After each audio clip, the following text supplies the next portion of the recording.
눈을 여소서라는 제목으로 하나님 말씀 증거하겠습니다. 이제 12시가 좀 있으면 될 텐데요. 정오인데 아직 눈을 뜨지 않으시는 분들이 계신 것 같습니다. 우리 좌우에 계신 분들 인사하실 때 우리 마음의 눈을 뜹시다 하고 인사하면 좋겠습니다. 우리 마음의 눈을 뜹시다. 아멘. 네. 오늘부터 다시 에베소서 강해를 시작하게 되었습니다. 여러분, 에베소서 1장은 매우 특별한 장이라고 할 수 있습니다. 에베소서 1장 3절부터 14절에 걸쳐서 어떻게 보면 신약 성경에서 가장 긴 또 장엄한 찬송의 시가 기록되어 있는 장이기도 합니다. 숨을 고를 틈도 없이 이어지는 그 찬송 속에서 사도 바울은 이렇게 선언하고 있습니다. 우리는 창세 전부터 택함을 받았고 우리 주 예수 그리스도의 자녀가 되었으며 성령의 인치심을 받아 이제 앞으로 장차 받을 기업의 보증을 받은 사람들, 우리는 하나님께서 주실 기업의 보증을 받은 사람들이다 라고 선언한 내용이 바로 오늘 본문의 앞절에 기록되어 있습니다.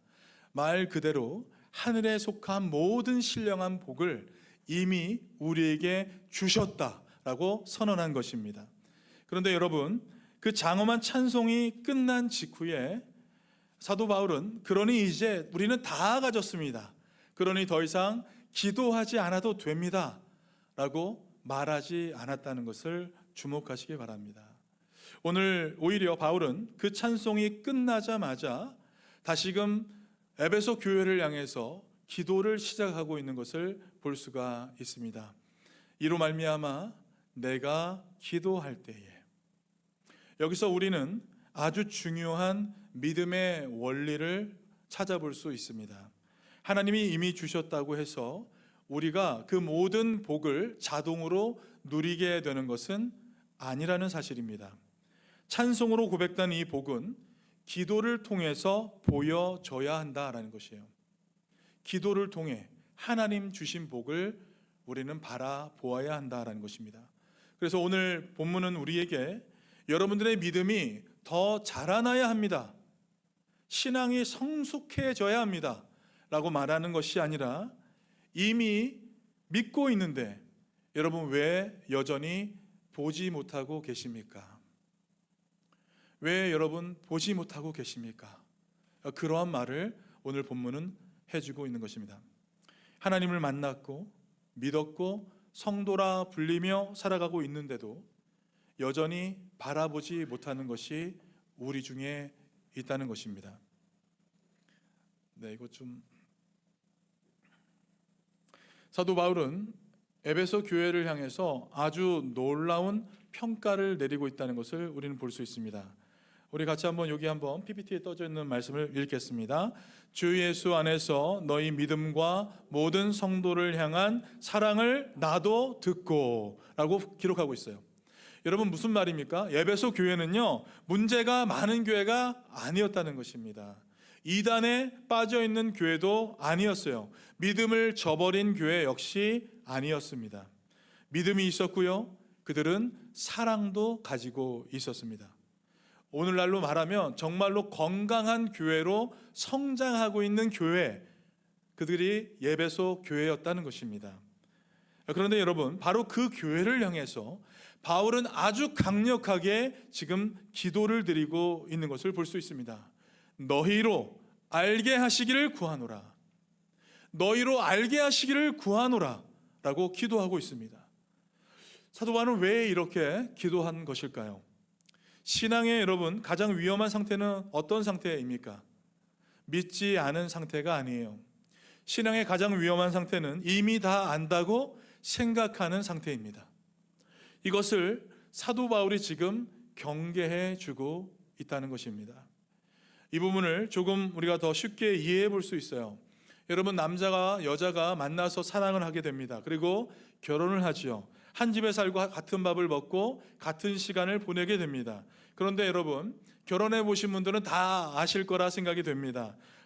분명히 사랑은 있는데 여전히 이해하지 못하는 부분이 있고요, 같은 말을 들어도 다르게 받아들이는 그 모습, 저 사람은 왜 저럴까?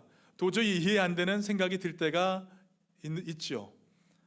그렇다고 해서 여러분 그 관계가 가짜일까요? 그들 안에 사랑이 없는 것입니까? 그렇지 않습니다. 관계는 진짜인데 아직 다 알지 못하고 보지 못하고 있기 때문일 것입니다. 시간이 지나면서 우리는 그래서 깨닫게 됩니다. 내가 이 사람을 다 안다고 생각했던 게 오히려 문제였구나. 알고 있다고 착각했을 뿐이구나. 사랑하는 성도 여러분, 바울이 에베소 교회를 향해 드리는 기도가 바로 이것이었습니다. 주여, 이들은 이미 주님의 사랑을 받고 있습니다. 이미 주님의 사랑 안에 있는 사람들입니다. 그러나 그들이 아직 다 보지 못하고 있습니다. 그 기도를 사도 바울이 에베소 교회를 향해서 하고 있는 것입니다. 여러분, 바울은 에베소 교회에 관계를 다시 맺으라고 하지 않았어요. 그들에게 헌신을 더 하라고 요구하지 않았습니다. 보는 눈을 밝혀달라고 주님께 기도했습니다. 오늘 우리에게도 하나님께서 이 말씀을 하시는 줄 믿습니다. 이미 하나님의 사람을 믿었고 또 받았고 주님의 사랑 안에 있는 우리에게 너 왜 아직도 보지 못하고 있니? 왜 눈에 보이는 대로만 살려고 하니? 말씀하시는 그 음성을 들으시기 바랍니다. 그래서 여러분, 오늘부터 이러한 기도를 우리 주님 앞에 올려드리길 간절히 소망합니다. 주님, 내 마음의 눈을 밝혀주옵소서. 같이 한번 읽어볼까요? 주님, 내 마음의 눈을 밝혀주옵소서. 여러분, 좀 간절한 마음을 가지고, 마음속에 정말 간절한 심령을 가지고 다시 한번 이 말을 고백해 보겠습니다. 주님, 제 마음의 눈을 밝혀주옵소서. 아멘. 여러분, 이 기도를 통해서 이미 주어진 복을 우리가 제대로 보게 되는 그 은혜가 우리 가운데 있기를 간절히 소망합니다. 함께 말씀으로 함께 들어가 보도록 하겠습니다. 바울은 왜 행동이 아니라 인식을 위해서 기도했는가? 우리 15절과 16절 말씀을 가지고 한번 살펴보겠습니다. 바울의 기도를 가만히 살펴보면 에베소 교인들을 향해서 어떠한 행동도 또한 어떠한 요구도 하지 않은 것을 볼 수 있습니다. 윤리적 훈계조차 하지 않고 있어요. 더 헌신하십시오. 더 봉사하십시오. 더 열심히 기도하십시오. 그런 말로 이 기도를 시작하지 않고 있다는 것이에요. 여러분, 그 이유는 분명합니다. 바울은 이미 그들의 믿음과 사랑을 보았기 때문입니다. 15절 말씀 같이 한번 읽어보겠습니다. 이로 말미암아 주 예수 안에서 너희 믿음과 모든 성도를 향한 사랑을 나도 듣고. 여기서 바울이 들었다라는 것은 단순한 소문이 아닙니다. 그 믿음과 사랑이 공동체 안에서 분명히 드러날 만큼 삶으로 확인된 일들이다. 삶으로 확인된 신앙이었다라는 의미를 갖고 있습니다. 그들의 믿음은 고백에 머물지 않았고요. 또한 그들의 사랑은 말에 그치지 않았다라는 것입니다. 그 신앙은 이미 사람과의 관계 속에서 또한 공동체의 삶 속에서 구체적인 열매로 드러나고 나타나게 되었다는 것입니다. 그런데 여러분, 여기서 중요한 질문이 하나 생깁니다. 바울은 왜 이 모습을 바라보면서 그들을 칭찬하지 않았을까? 바울은 왜 이 모습을 바라보며 그들에게 더 많은 행동과 더 많은 열매를 요구하지 않았던 것일까? 그 이유는 분명합니다. 바울은 그들의 행동을 평가하지 않았기 때문입니다. 그 대신 그 행동을 통해서 바울은 하나님이 이미 그들 가운데 일하고 계시다는 것을 인식하고 있었던 것입니다.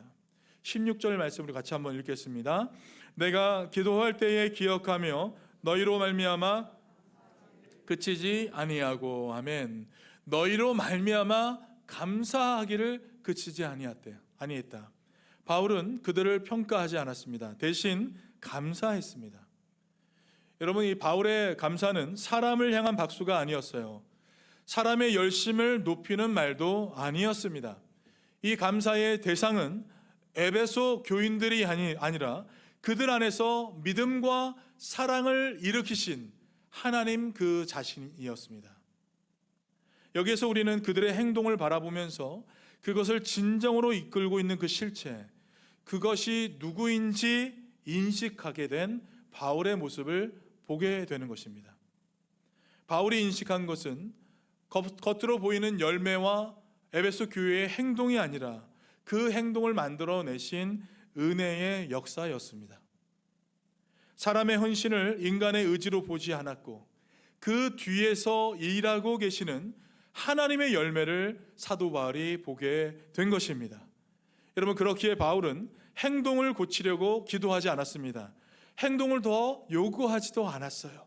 먼저 그 행동을 어떻게 우리가 바라볼 것인가, 그 신앙을 어떻게 해석할 것인가, 이것을 더 중요하게 생각하게 된 것입니다. 여러분, 우리의 인식이 바뀌게 되면, 우리의 인식이 바뀌지 않으면 우리의 행동은 의무가 되고요, 우리의 신앙은 곧 율법이 되게 됩니다. 그러나 하나님의 은혜를 우리가 먼저 인식하게 된다면 우리의 행동은 더 이상 부담이 아니라 자연스럽게 다가오는 응답이 되는 줄 믿습니다. 그렇게 바울은 더하라 라고 말하지 않고요, 이미 일하고 계신, 우리의 삶 속에서 일하고 계신 그 하나님을 바라보라, 보이지 않는 그 하나님을 바라보라 라는 그 자리로 에베소 교인을 지금 데리고 가고 있다는 것을 볼 수 있습니다. 이것이 바울이 그들의 행동 때문이 아니라 너희로 말미암아 감사하기를 그치지 아니한 이유입니다. 바울이 감사한 것이 무엇이라고요? 그들 안에서 일하고 계시는 하나님을 바라보았기 때문입니다. 사랑하는 여러분, 우리의 삶 속에서도 하나님이 지금도 일하고 계심을 인식할 수 있으시길 바랍니다. 문제만 보지 말고 그 뒤에 계신 우리 하나님을 바라보면서 축복만 붙잡지 말고 그 근원이 되신, 축복의 근원이 되신 우리 하나님을 바라보는 영적 인식을 가진 우리 모두 되시길 우리 주님의 이름으로 간절히 축원드립니다. 아멘. 두 번째는 정보가 아니라 조명이라는 말이에요. 이제 바울이 본격적으로 기도하기 시작합니다. 17절 말씀 같이 한번 읽겠습니다. 우리 주 예수 그리스도의 하나님 영광의 아버지께서 지혜와 계시의 영을 너희에게 주사 하나님을 알게 하시고. 아멘. 여러분, 여기서 바울이 말하는 알미라는 것, 이것은 지식을 더 많이 알고 있는 것이 아닙니다. 정보를 더 많이 쌓는 것이 아니에요. 바울이 사용하는 이 단어는 에피그노시스라는 단어예요. 에피그노시스. 이 단어는 단순히 아는 것을 넘어서서 하나님을 바르게 인식하고 그분의 일하심을 분별하며 삶의 방향이 달라지는 그러한 알을 뜻하게 됩니다. 다시 말해서 머리에만 머무는 지식이 아니라 존재와 삶을 바꾸는 인식, 우리 머릿속에만 있는 알미 아니라 내 존재와 삶의 인식 자체를 바꾸게 하는 알미예요. 이게 에피그노시스입니다. 그래서 이 일은요, 책을 많이 읽는다고 해서 생겨나지 않습니다. 그래서 여러분, 사도행전 4장 13절 말씀에 보시면 베드로와 요한이 논리적으로 담대하게 말하는 것을 보고 종교 개혁자들이 이렇게 선포합니다. 그들이 베드로와 요한의 담대함을 보고 그들이 본래 학문 없는 범인으로 알았다가 이상히 여기며 또 전에 예수와 함께 있던 줄도 알고. 베드로와 요한은요, 어부 출신, 본래 지식이 없던 사람들입니다. 그러나 하나님의 지혜와 계시의 영이 임하게 되자 그들이 담대하고 논리적으로 말할 수 있게 된 것입니다. 여러분, 하나님을 안다는 것, 이것은 지식으로 되어지는 것도 결코 아니에요. 또 교회를 오래 다닌다고 해서 자동으로 생겨나는 것도 아닙니다. 오히려 여러분, 오래 다니면 다닐수록 하나님을 이미 다 아는 분으로 우리가 축소시킬 수 있습니다. 그렇게 여러분 기억하시기 바랍니다. 하나님이 익숙해졌다고 해서 하나님을 깊이 아는 것은 결코 아닙니다. 여러분이 하나님과 가까이 있다고 해서 하나님을 깊이 알아가는 것이 결코 아니라는 것이요. 정리하면 바울은 이렇게 기도한 것입니다. 주님, 성령께서 조명해 주시지 않으면 이들은 온전히 바라보지 못합니다. 그렇게 기도하고 있는 것이요. 성령의 조명의 은혜가 있어야 합니다. 여러분, 그래서 우리는 하나님을 알 수 있게 되는 것입니다. 여러분, 정보가 아니라 조명의 은혜가 있어야 합니다. 하나님에 관한 지식, about God이 아니라 하나님을 아는 인식, knowing God을 사모하는 우리 모두 되시길 주님의 이름으로 축원드립니다. 아멘. 18절 초본 말씀 같이 한번 읽겠습니다. 너희 마음의 눈을 밝히사. 다시 한번 해볼까요? 시작. 너희 마음의 눈을 밝히사. 여러분, 성경에서 말하는 이 마음은 감정만을 말하고 있지 않습니다. 생각의 중심이고요, 의지의 중심이고, 삶을 해석하는 중심입니다. 생각의 중심, 의식의 중심, 삶을 해석하는 중심, 이것이 마음입니다. 너희 마음의 눈을 밝히사라는 말을 그래서 다른 말로 하게 되면 이렇게 표현할 수 있습니다. 주여, 우리 사고 체계 전체가 주님의 빛 안으로 들어가게 해 주시옵소서. 내 모든 생각하는 것, 내가 바라보는 것, 내 마음의 중심이 되는 그 모든 것이 사고 체계가 주님의 빛 안으로 들어가게 해 주시옵소서. 그러한 기도입니다. 여러분, 어떤 현상을 놓고 우리는 쉽게 말할 때가 있어요. 알고 있습니다, 이해합니다, 믿고 있습니다. 그런데 여러분, 이러한 말들이 우리 삶을 해석하는 눈이 되었습니까? 이러한 이해가, 이러한 믿음이 여러분 삶을 해석하는 눈이 되었습니까? 어떠한 상황이 닥쳤을 때 알고 있다고 해서 이해하고 또한 믿는다고 해서 해석하는 눈이 바뀌는 것은 아닙니다. 마음의 눈이 어두워지면요, 축복도 부담으로 보이고요, 기다림도 버려짐처럼 느껴지고 능력도 느껴지지 않게 되는 것입니다. 신앙은 있는데 늘 불안하고 늘 초조하고 늘 비교하게 되는 삶을 살아가게 되는 것입니다. 여러분, 문제는 무엇을 기준으로 현실을 해석하고 있느냐일 것입니다. 바울은 에베소 교인들에게 보는 눈을 위해서 기도했습니다. 여러분, 우리가 무엇을 보느냐의 이 문제는 단순한 눈의 문제가 아니죠. 이미 우리 마음의 중심이 무엇에 고정되어 있는가의 문제입니다. 여러분, 사람은 우연히 어떤 것을 바라보는 것이 아닙니다.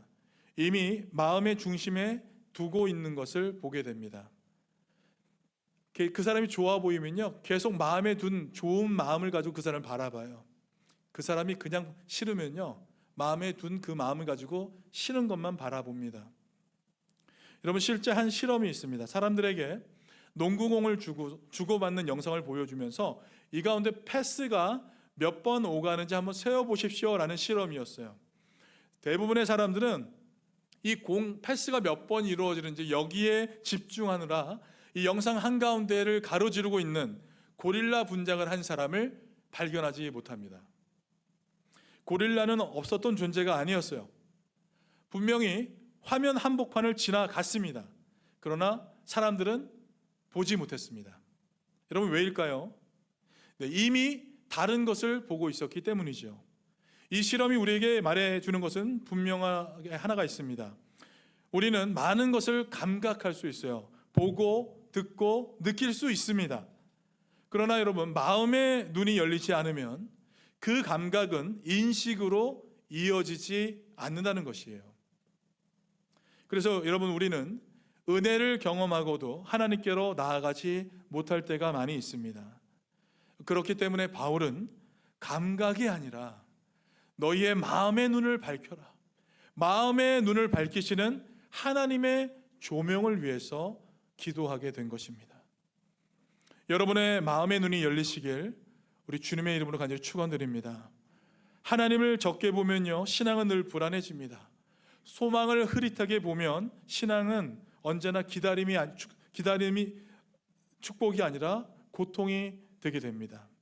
능력을 왜곡해서 보게 되면 신앙은 언제나 무기력해지게 되는 것입니다. 그렇게 우리의 행동보다 먼저 바뀌어야 할 것은 내가 바라보는 나의 눈, 마음의 눈을 바꾸는 일이 필요합니다. 사도 바울이 바로 이것을 간구하게 된 것입니다. 사랑하는 성도 여러분, 우리의 마음의 눈이 열리길 소망합니다. 보이지 않던 주님의 축복을 바라보시길 간절히 원합니다. 여러분, 아브라함이 이삭을 드리면서 믿음을 보이려 했을 그때에 보이지 않던 이미 수풀에 걸려있던 순양을 보게 되었죠. 여러분, 우리에게도 그러한 눈이 열리길 간절히 소망합니다. 마치 홍해를 걸어갔던 이스라엘 백성들처럼 그렇게 우리 믿음의 한 걸음 한 걸음을 내디디며 살아가시길 우리 주님의 이름으로 축복합니다.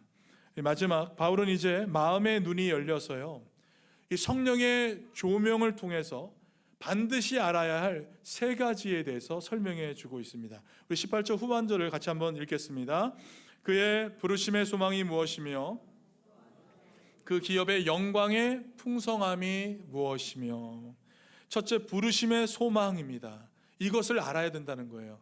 이것은 미래를 바라보는 눈입니다. 성경에서 소망은 막연한 기대를 얘기하는 것이 아닙니다. 방향이 이미 정해진 미래를 얘기합니다.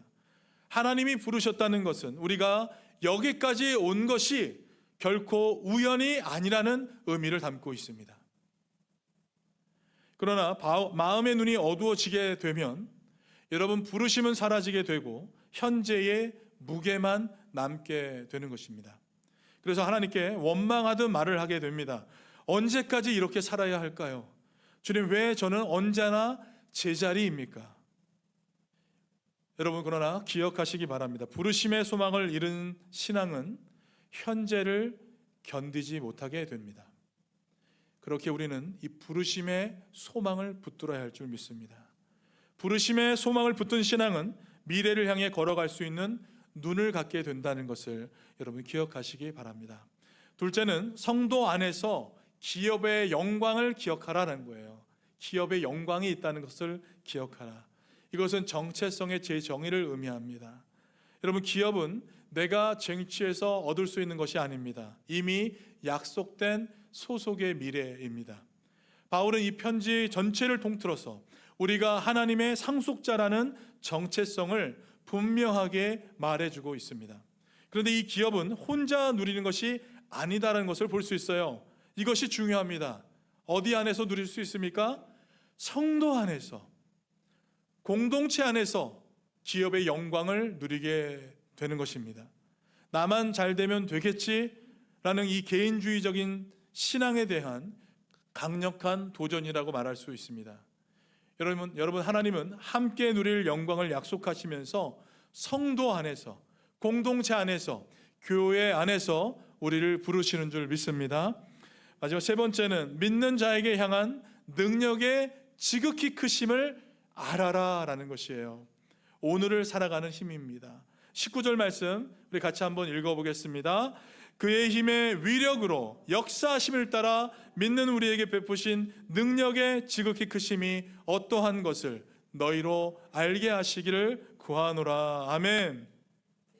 여러분, 이 능력은 세상에서 말하는 성공의 힘이 결코 아니죠. 이 능력은 버텨내는 힘이고 포기하지 않고 끝까지 사랑하게 하는 힘인 줄 믿습니다. 바울은 여기에서 같은 표현을 반복해서 사용하고 있다는 것을 볼 수 있습니다. 여기 한번 보세요.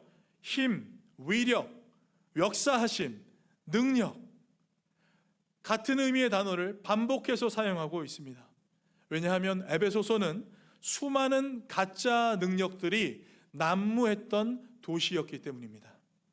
참된 능력은 그리스도를 다시 살리신 능력이며 그 능력은 이미 믿는 자를 향해 역사하고 있다는 것을 사도 바울은 분명히 밝히고 있는 것입니다. 여러분, 문제는 능력이 없는 것이 아니라 이미 우리에게 주어진 그 능력을 바라보지 못하고 있다는 데 있습니다. 여러분, 죽은 자를 살리신 그 능력, 믿는 자를 향해 역사하시는 그 힘의 위력과 능력을 맛보아 알게 되시는 저와 여러분의 삶이 되시길 주님의 이름으로 간절히 축원드립니다. 말씀을 맺겠습니다. 오늘 말씀은 우리에게 더 많은 일을 요구하지 않습니다. 오늘 말씀은 우리에게 한 가지를 요구하고 있어요. 이렇게 여러분 앞으로 기도하시길 소망합니다. 주여, 내 마음에 눈을 밝혀 주옵소서. 할렐루야. 우리 다시 한번 같이 한번 고백하겠습니다. 주여 내 마음에 눈을 밝혀 주옵소서. 다시 한번 합니다. 주여 내 마음에 눈을 밝혀 주옵소서. 할렐루야. 여러분, 그러면 상황은 같아도요, 해석은 달라지고 기다림은 공백이 아니라 소망으로 바뀌게 되고, 삶은 우연이 아니라 우리 하나님의 부르심으로 읽히게 될 줄 믿습니다. 더욱 주님을 알수록 더 잘 사는 사람이 아니라 더 바르게 보는 사람이 될 줄 믿습니다. 이 하나님의 능력을 여러분 경험하시면서 알게 되는 축복, 그 축복이 저와 여러분의 삶 가운데 가득 넘치게 예수님의 이름으로 축복합니다. 아멘. 같이 기도하시겠습니다.